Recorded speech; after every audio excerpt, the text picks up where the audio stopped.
Adam White. Dare you say that isn't you? I slammed the freshly printed photos hard onto the walnut dining table. The edges of the paper curled from the impact, and the crescent-shaped scar on the bare man's back in the picture, the one he got from a tree branch while saving me from falling off a ski lift at Lake Tahoe last year, was now disgustingly pressed against a stranger's chest. The California sun blazed outside, slicing alternating stripes of light and shadow across the floor through the Venetian blinds, much like the fractured state of our marriage. Adam had just come in from the garage, his custom suit cuffs still rolled up and his tie hanging loosely around his neck. Sensing the fury in my tone, he instinctively tucked his phone deeper into his pocket. Isabella, what's wrong with you? I just got off a 12-hour video call. All I want right now is a cup of iced coffee. His voice carried the fatigue of his profession, but it sharpened abruptly when he saw the photos scattered across the table. Where did you get these? I grabbed the pregnancy test report from the table and slapped it across his face, the sharp edge of the paper grazing his jaw. What's wrong with me? I laughed through my tears as they streamed down my cheeks. A wave of morning sickness, worse than usual, hit me suddenly. I clung to the table, retching twice. I'm 8 weeks pregnant with your child. And what were you doing? Rolling around in bed with your assistant at a Santa Monica hotel. Adam's face turned bright red instantly. He bent down to pick up the pregnancy report, his fingers trembling violently. Bella, it's not what you think. This is a misunderstanding. Lillian. Lillian? I straightened up abruptly. My belly hadn't yet begun to show, but every step felt like treading on cotton. The same Lillian who brings you blueberry muffins every morning and claims she only sees you as a brother? Do you take me for a 3-year-old, Adam? I snatched his briefcase from the entryway, yanking the zipper open with a harsh screech. Your hotel bills, credit card statements, those lewd text messages you exchanged while pretending to work overtime, should I read them aloud one by one? He lunged forward suddenly, grabbing my wrist so tightly it made me gasp in pain. Enough. Panic flashed in his eyes. We can talk about this, Bella. You're pregnant, you can't get so emotional. Lillian and I just made a mistake. You're the one I love, and we're about to have a baby. A mistake? I wrenched my hand free, stumbling backward and knocking into the baby cradle behind me. We'd bought the cradle just last week, a light wood one adorned with a knitted teddy bear I'd made myself. Did you think about this baby while you were in bed with her? Did you think about me, throwing up until midnight, unable even to keep water down, while you were buying her a Tiffany necklace? My voice rose, my throat raw as if scraped by sandpaper. Last week you said you were traveling to Seattle for work. But guess what? Lillian posted a sunset from the Santa Monica Pier on Instagram, your Rolex was in the background.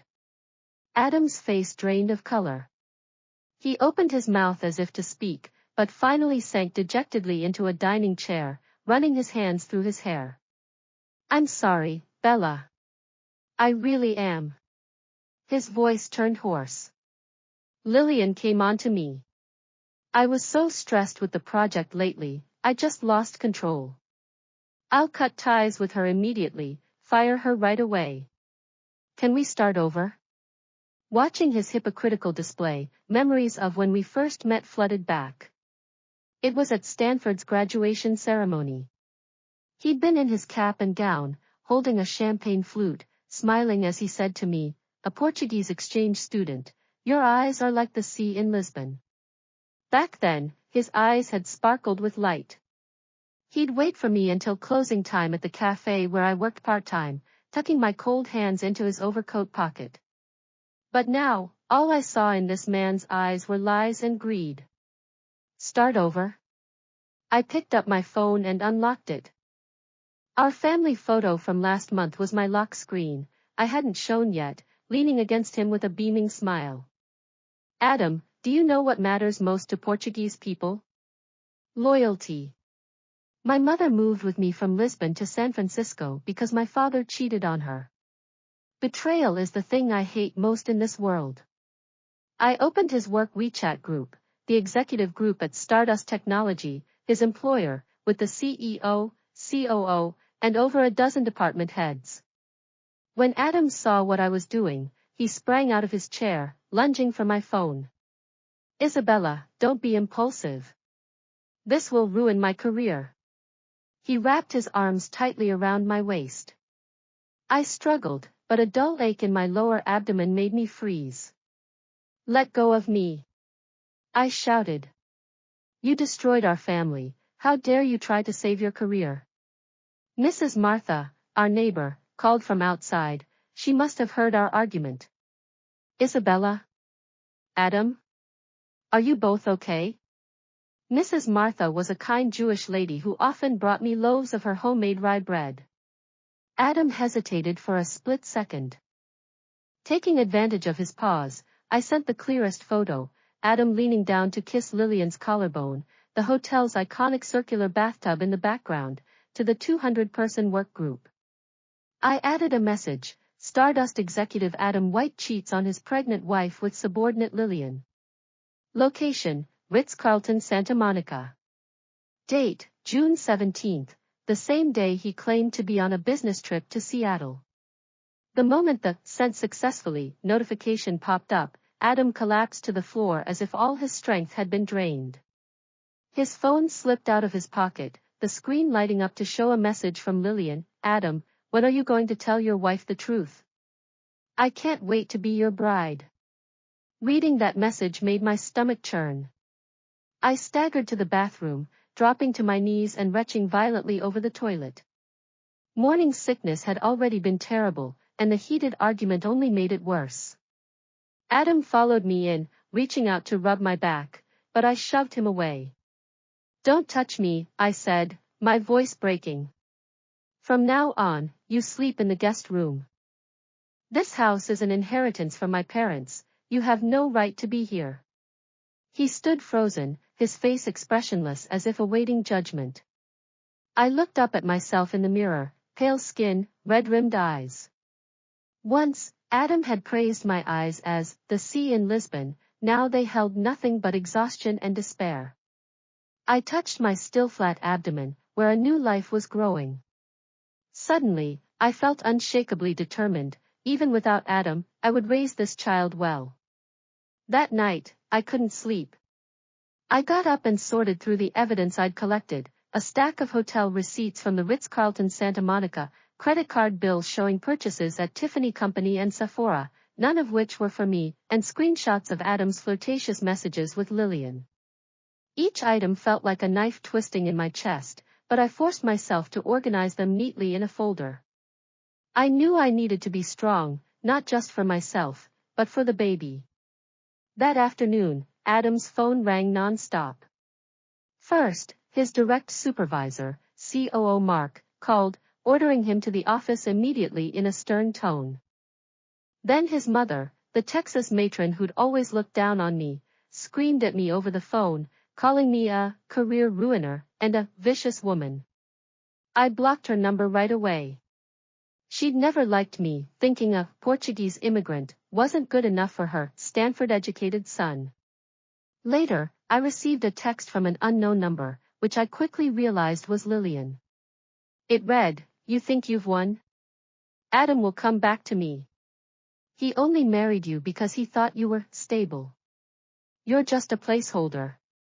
I deleted the message without hesitation, but it still stung. I wondered how long their affair had been going on, how many times Adam had lied to my face while secretly seeing her. Mrs. Martha knocked on the door with a bowl of chicken soup. She didn't ask questions, just patted my hand and said, "Honey, no matter what happens, I'm on your side. If that scoundrel dares to hurt you, I'll send my son and his legal team over." Mrs. Martha's son was a prominent divorce lawyer in San Francisco. Her words warmed my heart. She stayed for a while, telling me stories about her own divorce decades ago. "I was 32 with 2 kids, just like you now," she said. My ex-husband thought I'd crumble without him, but I built a bakery and raised those boys on my own. You're stronger than you think, Isabella. Her words gave me a newfound sense of courage. After she left, I made myself eat a bowl of soup, for the baby, I told myself. By evening, my best friend Sophia arrived. The fiery Italian-American kicked the guest room door and yelled, "Adam White, you bastard!" Adam, clearly intimidated, stayed locked inside. Sophia pulled me to the couch, handing me a cup of hot cocoa. "Honey, I heard everything. You did the right thing, this cheater deserves to be ruined." She brought over a pile of magazines and a blanket, insisting on staying the night. We stayed up late, going through the evidence I'd collected. Sophia, who worked in PR, pointed out that I should keep copies of everything in case Adam tried to destroy evidence. "And don't worry about the gossip," she said. "People will talk for a week, then move on to the next scandal. But you? You're building a new life." Leaning on Sophia's shoulder, I finally let the tears flow. "I just feel so wronged," I sobbed. "We were together for 5 years, married for 2. I thought we'd be together forever. He knew how much loyalty meant to me, why did he betray me?" I told her about the little things, how Adam had forgotten our second wedding anniversary because he was working late, how he'd started taking longer showers and hiding his phone from me, how he'd complained that I was too tired lately to be intimate. All the signs were there, but I'd chosen to trust him. Sophia hugged me tightly. "It's not your fault, Bella. He made a choice, a terrible one. You didn't do anything to deserve this." Sophia sighed, wiping my tears. Men are visual creatures, especially someone like Adam, who's had a little career success. He got cocky. "But don't worry, I'll have my dad's accountant handle the asset division for the divorce. We'll make sure you get every penny of his Stardust stocks and bonuses." Sophia's father was a well-known accountant in San Francisco, perfect for handling this kind of property settlement. She also suggested I join a prenatal support group for single mothers. "I know a great one in the city," she said. "You'll meet other women going through the same thing. It helps to not be alone." I agreed, figuring it might be nice to talk to people who understood what I was feeling. That night, Adam emerged from the guest room, his face gaunt with dark circles. He sat across from me on the couch, his voice low. "Bella, the company put me on administrative leave. Lillian got fired. I know I messed up, really messed up. Can you give me another chance? For the baby?" He reached into his pocket and pulled out a small jewelry box. "I bought this for you," he said, opening it to reveal a delicate silver necklace with a tiny baby shoe charm. "I was going to give it to you when you found out you were pregnant. I'm so sorry I ruined everything." I stared at the necklace, feeling nothing but coldness. It was too little, too late. Looking at him, I felt completely alienated.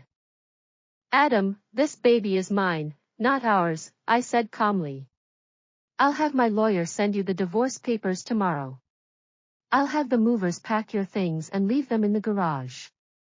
You should move out as soon as possible." I pushed the jewelry box back toward him. "Take this. Give it to someone who might actually believe your lies." He flinched as if I'd hit him. "I'm not lying, Bella. I love you. I just made a mistake." "Mistakes are accidental," I said. "Cheating on your pregnant wife for months isn't a mistake, it's a choice." He looked up sharply, his eyes wide with disbelief. "You're really this cruel? 5 years together, and you can just throw it all away?" He stood up, his voice rising. "What about all the good times? The trips to Europe? The house we built together? The house that's in my name, because it's my parents' inheritance?" I shot back. "The trips where you were texting Lillian the whole time? Don't act like you're the victim here, Adam. You're the one who threw away our marriage." He fell silent, staring at the floor. Cruelty isn't mine to claim, it's yours. I stood up, wincing at another twinge in my belly. I touched it gently, protectively. Did you think about our 5 years together while you were tangled up with Lillian in that hotel? Did you think about our baby while I was surviving on saltine crackers because I couldn't keep anything else down? I walked over to the window, staring out at the dark street. I used to wake up every morning excited to start the day with you.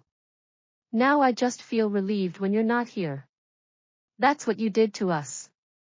He opened his mouth to speak, but finally bowed his head in silence. I turned and walked into the bedroom, closing the door, shutting him and all his betrayal out. Lying in bed, I caressed my abdomen and whispered, "I'm sorry you're going through this, baby. But I promise, Mommy will protect you. I'll give you a warm home." I thought about my mother's childhood in Lisbon, how she'd raised me alone after my father left. She'd worked 2 jobs to put me through college, always telling me I deserved better. I hoped I could be half the mother she was. Early the next morning, the lawyer arrived. David, Mrs. Martha's son, a sharp-dressed Jewish man with wire-rimmed glasses, exuded professionalism. He sat in my living room, asking detailed questions about our marriage, assets, and evidence of Adam's infidelity. "Ms. Isabella," David said, adjusting his glasses, "under California divorce laws, since Adam is the at-fault party, you're entitled to a significant majority of the marital assets. You'll get at least 70% of his Stardust stocks, property appreciation, and savings. Additionally, he'll be required to pay substantial child support until the baby turns 18. We went over the details for hours, how to value Adam's stock options, how to ensure child support payments were on time, and what to do if Adam contested the divorce. David assured me I had a strong case. The photos, the text messages, the hotel receipts, it's all ironclad, he said. He won't be able to deny what he did." Just then, Adam's mother burst in, followed by his sister Amy.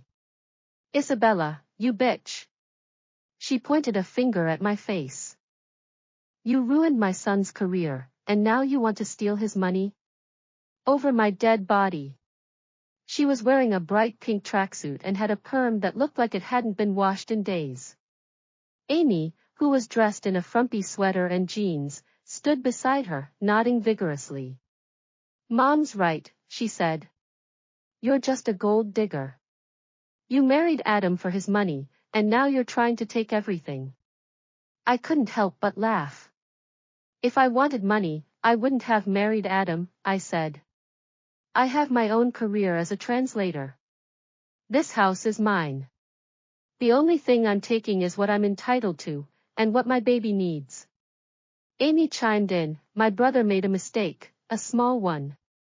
Do you have to be so ruthless? You're carrying the White family blood. You should be obedient and make this marriage work." "Obedient?" I repeated, shocked. "Amy, it's 2024. I'm not a possession to be obedient. Your brother cheated on me while I was pregnant. There's no making this work. And this baby is mine, not the White family's. I'll decide what's best for him or her." Adam's mother lunged forward, as if to hit me, but David stepped in front of her. "Ma'am, if you touch Ms. Isabella, I'll have you arrested for assault," he said firmly. "Now, I suggest you leave before I call the police." David stood up, positioning himself between me and them. "Ladies, watch your language.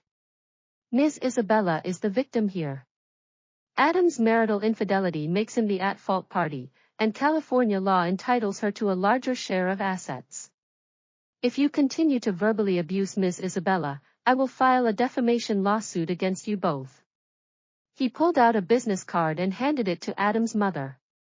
"This is my contact information. If you have any legal questions, call me. Otherwise, stay away from Ms. Isabella. She's already been through enough." Adam's mother snatched the card and tore it up, throwing the pieces on the floor. "You're all just a bunch of crooks," she screamed.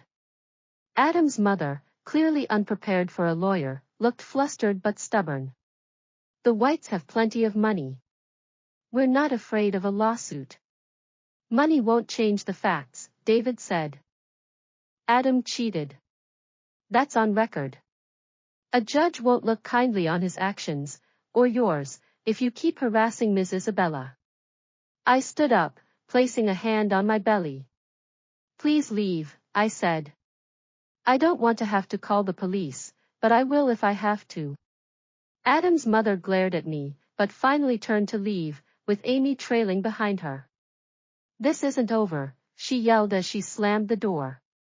Then we'll see you in court, I said coldly. I've given David all the evidence, the jewelry Adam bought Lillian, hotel receipts, even the chat logs from his work group. I trust the judge will deliver a fair verdict. David nodded, packing up his files. I'll draft the divorce papers and send them to Adam's lawyer by the end of the day. In the meantime, if anyone from his family harasses you again, call the police and then call me. I'll get a restraining order if necessary. I thanked him, feeling a weight lift off my shoulders. For the first time since I found out about the affair, I felt like I had control of the situation. Adam returned home just then. Seeing the chaos, the torn business card on the floor, my tense posture, David's serious expression, his face darkened further. He grabbed his mother's arm. Mom, stop making a scene. Let's go home. I wasn't making a scene, she protested. That woman is trying to steal your life. Adam sighed, looking exhausted. I'll handle this, Mom. Just go. He turned to me, his eyes filled with regret. I'm sorry about her, he said. She's just upset. I'll make sure she doesn't bother you again. I didn't respond, just stared at him. I didn't believe a word he said. I'm not leaving. She wrenched her arm free. You're too spineless, letting this woman walk all over you. Adam finally lost his temper. Mom, if you don't leave right now, I'll never speak to you again.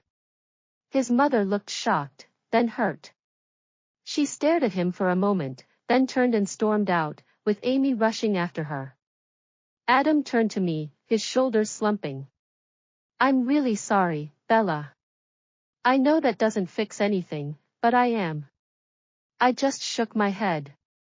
Save your apologies for someone who cares, I said. Now, please pack your things and leave. I don't want you here anymore. The situation descended into chaos. David had no choice but to call the police. When officers arrived, Adam's mother was still screaming. She received a warning for disturbing the peace before Adam dragged her and Amy out. As they left, he gave me a long, complicated look, guilt, resentment, and unwillingness all tangled together. After they were gone, David stayed for a few more minutes to make sure I was okay. You're handling this very well, he said. Most people would be a mess right now. I have to be strong, I said. For the baby. He nodded, squeezing my hand reassuringly. If you need anything at all, call me. In the following days, Adam's affair became the talk of Stardust. A colleague secretly messaged me, saying Lillian had kicked up a fuss in the company lobby when she was fired, yelling that I was the vicious homewrecker. The irony was laughable. Adam remained on leave, and rumors circulated that the CEO was already considering replacing him. I also heard that Adam had been trying to talk to his colleagues about the situation, painting himself as the victim. He says you're emotionally unstable because of the pregnancy, the colleague wrote. Don't worry, no one believes him. Everyone saw the photos and the messages. He's a joke around the office. I was relieved to hear that, but it still hurt to know Adam was badmouthing me. I'd never done anything to him except love him. I went for my first prenatal checkup. The doctor said the baby was healthy, with a strong heartbeat already. Staring at the tiny gestational sac on the ultrasound, the darkness in my heart lifted a little. The doctor, a kind older woman named Dr. Rodriguez, noticed I was looking a little down. "Is everything okay?" she asked. I told her about the divorce and the affair. She nodded sympathetically. "You're doing the right thing by leaving him," she said. "A toxic relationship isn't good for you or the baby. We have a support group here for single mothers. Would you like more information?" I said yes, and she gave me a flyer. I called my mother in Lisbon, telling her everything. Instead of scolding me, she said gently, "My Isabella, you did the right thing. A man who doesn't cherish you isn't worth your tears. I'll come back to San Francisco next month to be with you." Her words made me cry, happy tears, this time. 5 days after Adam moved out, he sent me a text, "Bella, I know I was wrong. I'm truly sorry. If you'll forgive me, I'll sign over all my assets. I just want to be with you and the baby." He also left a voicemail, his voice cracking with emotion. "I can't sleep without you. I miss waking up next to you. I miss the way you laugh. Please, just give me one more chance. I'll be the husband and father you deserve." I listened to the voicemail once, then deleted it. I knew his apologies were empty. If he really cared about me and the baby, he never would have cheated in the first place. I read the message and blocked his number without replying. Some wounds can never heal. No matter how warm the California sun is, it can't mend cracks that run too deep. That weekend, I attended the prenatal support group Dr. Rodriguez had told me about. There were about 10 women there, all in different stages of pregnancy and all going through similar situations: divorce, breakups, single parenthood. I was nervous at first, but everyone was so welcoming. A woman named Maria, who was 7 months pregnant and going through a divorce, told her story. "I felt so ashamed at first," she said. "Like I'd failed at marriage. But then I realized, failure isn't getting divorced. Failure is staying in a bad marriage for the sake of it." Her words resonated with me. I shared my story too, and by the end of the meeting, I felt like I'd made new friends. 2 weeks later, Adam and I signed the divorce papers. True to his word, he gave up all marital assets. His Stardust stocks and savings now belong to me and the baby. The meeting was awkward, to say the least. Adam kept staring at my belly, as if he couldn't believe the baby was real. "Can I be in the baby's life?" he asked. I thought about it for a moment. "I'll let you see the baby," I said. "But only if you respect my boundaries. No more lies, no more drama. This is about the baby, not us." He nodded, looking relieved. "I'll do whatever you want," he said. Word had it he'd taken a job at a small company in Seattle. Lillian hadn't gone with him, she'd returned to her hometown in Texas. I heard from a mutual friend that she'd tried to sue Stardust for wrongful termination, but the case was dismissed. I didn't feel sorry for her. She'd made her bed, and now she had to lie in it. My mother came back to San Francisco the following month. She arrived with suitcases full of Portuguese snacks and baby clothes she'd knitted herself. She cooked traditional Portuguese dishes for me every day: bacalhau à brás, caldeirada, pastéis de nata. It was like a taste of home. Mrs. Martha visited often to chat, and Sophia came over every weekend to help decorate the nursery. We painted the walls a soft yellow, hung up curtains with little stars on them, and set up the crib I'd bought. Sunlight streamed through the nursery's floor-to-ceiling windows, warming the pink cradle, bright and hopeful. My mother helped me plant a small garden in the backyard, filled with lavender and roses. "Gardening is good for the soul," she said. "And it will give the baby something beautiful to look at when they're older." As I caressed my growing belly, feeling the baby's first kicks, I realized my life was lighter and freer without Adam. No more worrying if he'd come home late, no more enduring his mother's criticism, no more compromising my needs for his career. I started working again, freelance translation jobs for Portuguese and English clients. It kept me busy, and it felt good to be independent. I also started taking yoga classes for pregnant women, which helped with the back pain and stress. The support group became a regular part of my life too. We met every Tuesday night, sharing stories, advice, and snacks. Maria and I became close. She even offered to be my labor coach. I felt like I had a whole new family, people who supported me and lifted me up. One day, I took my mother for a walk at Fisherman's Wharf. We were eating clam chowder in bread bowls when I saw Adam's former colleague Mark. He was with his wife and 2 kids, all laughing and having a good time. He did a double take when he saw me, then smiled warmly. "Isabella, long time no see. You look great." I was surprised he recognized me. I'd gained some weight from the pregnancy, and my hair was longer now. "Thank you, Mark," I said. "You too. This is my mother, Anna." My mother smiled and shook his hand. "It's nice to meet you," she said in accented English. "Thank you, Mark," I replied politely. We chatted for a few minutes about work. Mark told me he'd been promoted to vice president at Stardust. "The new CEO is great," he said. "He's really turning the company around." I told him about my translation work, and he said he might have some clients for me.